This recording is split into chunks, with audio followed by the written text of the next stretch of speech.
What's going on, guys? Welcome back to another episode of the Clippers Latest, where we talk all things LA Clippers, quick, fast, and to the point, as you know. I'm your host, Brandon Goggins, and we're here with a new episode with a lot to talk about today. And first, before I get into any of that, I just want to do a quick vibe check. How we feeling? How we living? I hope that you guys are having an excellent day today, and I hope that it will continue to be that way. I hope that's the theme of your week this week. I hope it's nothing but excellence and nothing short of it. Um, I'm gonna get straight into it because, like I said, we have a lot to talk about. Um, Surprising enough, we won't be talking about the investigation today, but don't get too comfortable because it's more than likely going to be a recurring topic that we do talk about as we learn more about it. But we're here with some positive news, and we're talking about some Clipper TV. NBA on NBC is officially back in the building, and they just dropped a promo during last Sunday's Sunday night football game, and it featured some heavy hitters. I'm gonna have to say they came through with it. They had T Mac in there, his cousin Vince Carter, Grant Hill, Jamal Crawford, Reggie Miller, Carmelo Anthony, and all of some more people that are lined up to be the face of this new show and this new era of coverage. I'm excited for it. I think that's a pretty stacked lineup. Like I said, some pretty heavy hitters in there. Especially getting Melo to be part of that. I think that is incredible. But I want to say, as a Clippers fan, I'm more than all for it. We got two former Clips. We got Jamal Crawford, who was a two-time Sixth Man of the Year with the Clippers, and then we have Grant Hill, who retired with the Clippers back in 2013. I don't know if you know that, but still a Clipper nonetheless. And they're about to have their voices in front. They're about to be front and center on NBA on NBC. So they gotta lock in. I've always thought that Grant Hill, his analysis of the game has been pretty straightforward, but he's also done it in a way to where it's still pretty engaging. I feel like he's pretty calm, he's clear, and you can pretty much tell that he respects the audience's basketball IQ. Jamal Crawford, on the other hand, he's a hooper's hooper.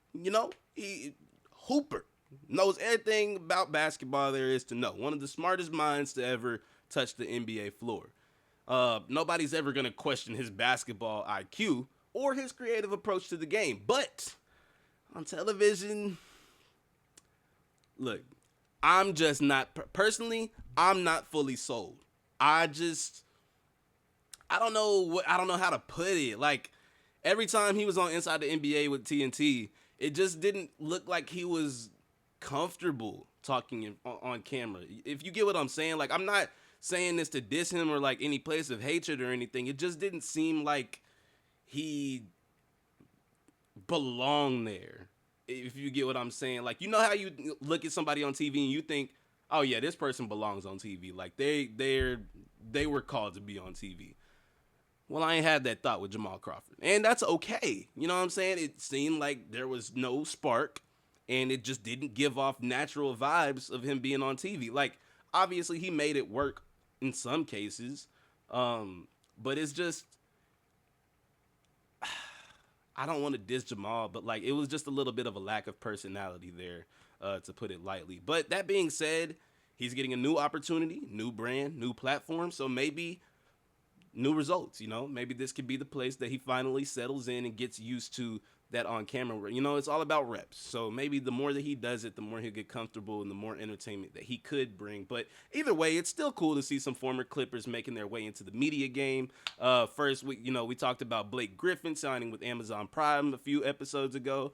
Now we got Grant Hill and Jamal Crawford on NBC. So don't be too surprised if CP3 and DeAndre Jordan jump in to the media game as well once they hang it up, whenever they decide to do so. But staying on the topic of hanging it up, we got some Ben Simmons news that I kind of touched on last time I talked about this topic. But if you don't know, I was a huge Ben Simmons fan at one point in time. I thought that he was destined for greatness, and everybody called me crazy, but back then it was because he couldn't shoot or he wouldn't shoot, which was a big thing for him. Obviously, there was a specific play in the 2021 playoffs against the Atlanta Hawks that kind of put the cherry on top of Ben's demise, if to to put it lightly. And in saying that, I think that Ben's career may be hitting a dead end here, and it really hurts me to say that. But I kind of talked about it the other day, but with some details, reports are saying that Ben's agent Bernie Lee dropped him after Ben decided to turn down a vet minimum contract from the New York Knicks, and like it's not like this was any willy nilly offer, like no diss, but the Utah Jazz or the Blazers, or like a team that nobody's really taking serious. Like this was a contender. You feel me? This team was in the Eastern Conference Finals last year. Um, and on top of that, there's a chance to play in Madison Square Garden. Like people dream of that. You know what I'm saying? Like if you get an offer from a team that made the conference finals last season, you take it. And I feel like declining that kind of deal it just makes me think that Ben is seriously considering retirement, or he's just not ready for the pressure that New York would bring. Because let's be real, if Philadelphia's criticism took a toll on him, them Knicks fans are a whole different breed. They wouldn't let that boy walk out his house if he sold any type of game.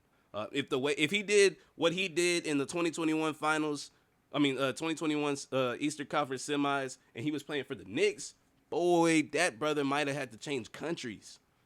I don't know. The Knicks fans are crazy, so I understand if that's the reason, but like I still feel like that's not something that you decline unless retirement is in strong consideration. And what makes this even sadder is that the Celtics also reached out, and Ben just didn't even entertain that. Like it was such a small thing. Like they gave him a phone call, but apparently he ignored it.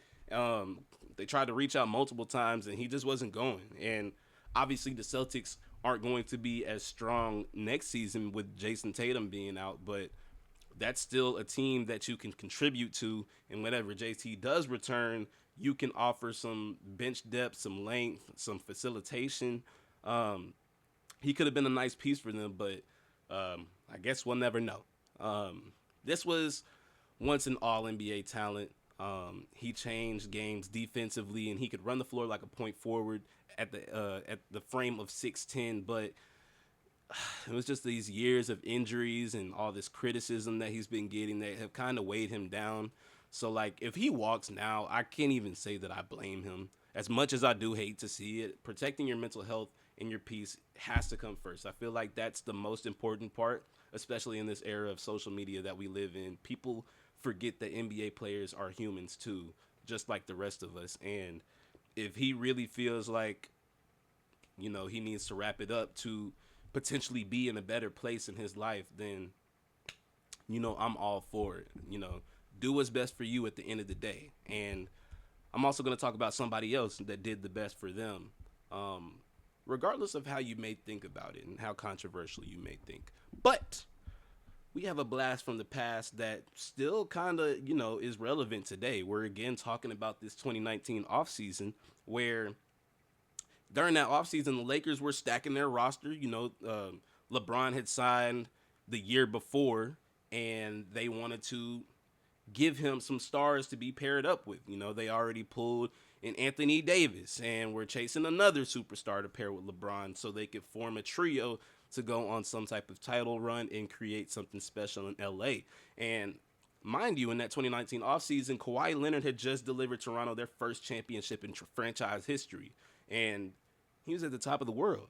And a lot of people were speculating that he could be that final piece for the purple and gold. But according to reports, Kawhi made it clear he didn't want to play next to LeBron. I can see why. I'm not going to lie. When you just put together one of the greatest playoff runs ever and one finals MVP on top of that, why would you want to be in somebody else's shadow? Because let's be real, regardless of who it is, if you're playing next to LeBron, you're going to be looked at as second. You're going to be looked at as the Robin. I know that people are saying that the Lakers are Luka's team now, but people are still looking at LeBron as like the figurehead of the Lakers. If you get what I'm saying, like they still think that Luka is the young guy. LeBron has been running the league since 2003. like it would be hard for Kawhi to kind of get his way. So, you know, he made it clear he did not want to team up with LeBron and have to go through any of that. So what did he do? He wanted his own lane, and the Clippers paved that lane for him. Um, and plus, he was able to convince the front office to bring in his buddy Paul George, who he'd been trying to team up with for years. And at the time, it looked like the perfect duo on paper. But here's the flip side. The very next year, the Lakers went on to win the title, while the Clippers bowed out early. And, shout out Luka. And to get George, the Clippers had to ship out Shai Gilgeous-Alexander, who is now an MVP and a champion and a Finals MVP with OKC. So it's one of those what if decisions that we'll be talking about probably for decades. This is going to be news. Well, not news, but it will be relevant for years to come. And with that said, I still think that Kawhi made the right move for him. He came to the Clippers to lead, not to follow. And with this current roster, I think that this could be the year that finally gets validated. But of course, it's kind of complicated by this ongoing investigation about his endorsement deals. But that's going to be a story for another segment, another day. I don't want to spend too much time talking about that. But I do want to talk about somebody that, we could potentially see on our roster. I know that I've said that about a couple of people now. Shout out to Olivier Maxence Prosper getting picked up by the Grizzlies. But this player is a lot more well-known than Omax. Of course, I am talking about Kevin Love. Keep your eye out on K Love, man. He was moved to the Jazz this summer as part of a multi-team trade. But let's be real, all signs point to him being bought out before the season starts. No diss to Utah, but who wants to stay in Utah? Ask John Collins. Ask Chris Dunn. I bet it's pretty nice there. Mountains and all that jazz. Whoa. Accidental NBA pun. Give me my credit. Drop a like if you haven't. If you know what I'm saying. That was unintentional. I promise I didn't plan that. That is not in the script. Just thinking on the top of my head like that. But listen though, for real, who wants to go to Utah? I wouldn't think that Kevin Love would want to finish his career in Utah. He's been in the league since 2008. So I wouldn't expect him to want to finish that on a team that doesn't really mean anything. So if he does get bought out by the Jazz, I think that contenders are going to be all over him. And honestly, the Clippers should be one of the first teams calling. Yeah, we're already an older squad, but veteran depth, I feel like, is only a good problem to have. He will still bring in floor spacing, tough rebounding, and he has that championship experience. He would be another person on here that has won a chip, knows what it takes to get all the way there. And even if he doesn't see that many minutes on the floor, he could still be a veteran presence in the locker room that can contribute to, you know what I'm saying? It's a mental and psychological thing just as much as it is physical. So I think that he could bring that. He's kind of been playing the role of that reliable vet for, really all the 2020s now. And I feel like he'd fit right into what the Clippers are building if you picking up what I'm putting down. And at the end of the day, he's a team guy. He knows how to accept these limited minutes and still make an impact. And on a vet minimum deal, he could be the kind of low-risk, high IQ addition that makes the difference in a playoff series, and I think that it should be strongly considered. Think about a lineup where you can mix and match Love with Kawhi, Harden, Derrick Jones Jr., John Collins, Zoo, Lopez. He can play alongside pretty much everybody on the team, Even my boy Bradley Beal. I haven't mentioned him in a couple videos. It's felt weird, but shout out Bradley Beal. But, if we add K Love to the squad, I feel like it just gives you more looks and more flexibility and, just another option. That's never a bad option to have. So if he hits the markets, I think that the Clippers need to be in that conversation and trying to get him. But that's going to do it for today's episode today. I hope that you guys enjoyed. Please let me know your thoughts below in the comment section. Do you think that K Love could be a benefit or kind of useless to this team at this moment as it stands? What do you think that the NBA would have panned out to look like had Kawhi joined up with LeBron and AD? Do you think that the Lakers go on to win more than just that bubble champion? Do you think that they're repeating, or do you think that it's too many number one guys on one team to where it doesn't work out? Um, Leave your thoughts on the Ben Simmons saga. Do you think he's retiring, or do you think that he's waiting to go to a team with less pressure at stake, um, or do you just outright think that he's done? And then let me know what you think about the former Clippers joining NBA on NBC. Let me know if I'm tripping about Jamal. Maybe I didn't see the best of him, but it just felt like every time that I saw him, it wasn't really much to take away from, if I can put it lightly. Like seeing Shaq, Kenny, Ernie, and Chuck talk on NBA TNT on a Tuesday and then having to go to Jamal Crawford on the Thursday, it's like, where's that energy at? That's all I'm saying. But hopefully playing along or doing this with some guys that he faced off against pretty often will have him more comfortable in that spot. So hopefully we can see the best out of Jamal, because I really do want him to do well and be entertaining. They clearly believe in him, giving him a shot to do this. So I'm going to believe in him too. But like I said, that's going to do it for this video. I hope you guys enjoyed. Consider subscribing if you're new here. And as always, you guys keep it easy, stay sleazy. I'm going to catch y'all in the next one.